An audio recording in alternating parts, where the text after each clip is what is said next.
As the war against Hamas in Gaza goes on now for more than 16 months, the big question is what will happen with Gaza when this war is finally done, especially with President Trump from America's comments and statements in recent weeks about what he would like to see happen with Gaza and with the people living there. It brings a big question to the table. What will happen with Gaza, and will Israelis return to Gaza to live there? Shalom, my friends. This is the Kiva Gersh with Israel in 5, where we give you everything Israel in 5 minutes. Please like and subscribe. And if you have any questions or want to keep the conversation going, please do so below in the comments.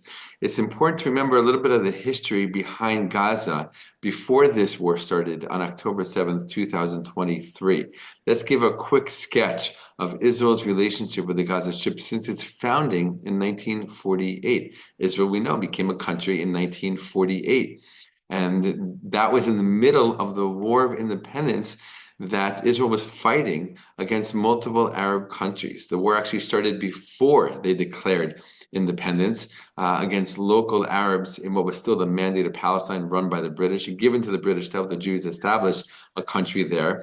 And then when they did, Arab countries all around the Middle East attacked Israel simultaneously, and that was the second phase of the War of Independence, which Israel won. We beat multiple Arab nations at the same time.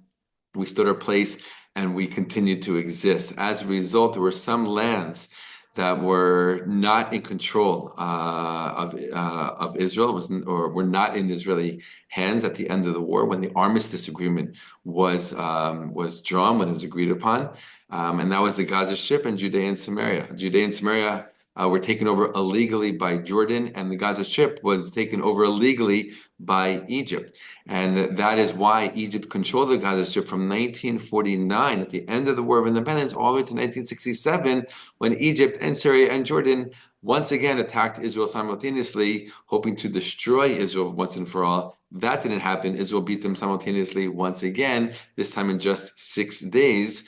Instead of over a year, as was the case in the War of Independence. And as a result, Israel took control over the Gaza Strip and other lands that they won from the Arab countries that tried to defeat them and to destroy them in that war. Starting in 1967, Israel controlled the Gaza Strip. They never annexed the Gaza Strip, but they took control. There was military bases all over there, and eventually civilians were allowed in to build communities. In all, around a little bit less than 10,000 civilians lived in the Gaza Strip in its height. And again, multiple military bases all throughout the Gaza Strip to keep a check and a control on the terrorism there that sometimes got way out of control. That was from 1967 all the way to 2005, when then Prime Minister Ariel Sharon decided to disengage from the Gaza Strip unilaterally, not part of a peace deal, not part of any deal, just leave and hope for the best. That hope quickly burned and died when Hamas shortly after took over and launched more and more attacks against Israel from the Gaza Strip that it has controlled until today. And so that's the context that we need to understand. And it's important to remember that in 2005, almost 10,000 Israelis were taken out of their homes and out of their communities in order to create that unilateral disengagement. They were the ones who were literally on the front lines of that political decision, a political decision that, once again, everyone knows, it's clear to everyone today, was a wrong decision, was a bad decision, because it led to the Hamas takeover of the Gaza Strip and to years and years and years more of terrorism, specifically in the form of rocket attacks, but as we know, also in more brutal and intense ways, as we saw on October 7th, 2023. The big question now is, now that Israel has been fighting against Hamas in the Gaza Strip for over 16 months and has pretty much destroyed about 80% of the infrastructure in the Gaza Strip, making most of it unlivable. And that's what has prompted President Trump to say what he has said. It's just not livable. It's not a place for people to live. They should go somewhere else and have a better life. And that's why he wants to remove the citizens, the civilians living in the Gaza Strip, take them to other neighboring Arab countries, let them live there, let them start their lives again, let them be taken in by their Muslim brothers, and let the Gaza Strip be something that it never was before, an amazing, productive, thriving place to be and to live.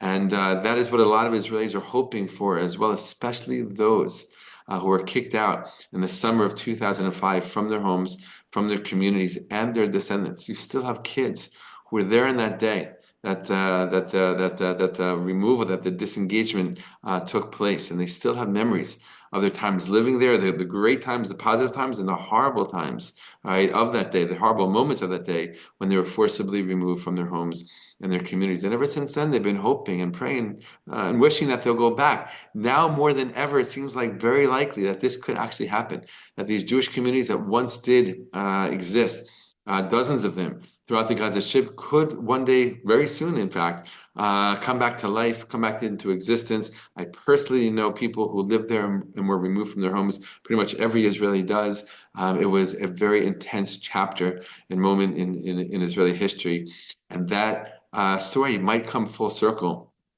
as a result of this war, right? Basically, we need to understand, we need to know that what Hamas did on October 7th, 2023, basically led to the destruction of the Gaza Strip, led to the ruining of the lives of the people living there, millions of people's lives, and basically to their eventual downfall. We're not yet there, but we're very, very close, and especially after the events of the past week or so, and the horrible things that now we now know.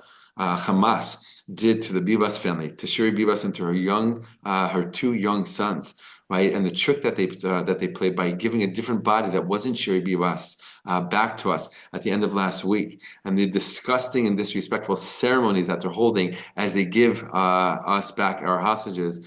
Israel is more determined than ever. The political world, the military world, and the civilians are more determined than ever, and more clear than ever that this war must end in the absolute destruction of Hamas, and cannot end before Hamas is completely taken out of power, never to return to power in the Gaza Strip. It's a very important part of this unfolding story. The people who used to live in the Gaza Strip, the Israelis who used to live there, were really hoping that this war will bring them back to their homes, back to their communities, back to their land, to rebuild their homes like they once lived in before. All the best, my friends, and be well.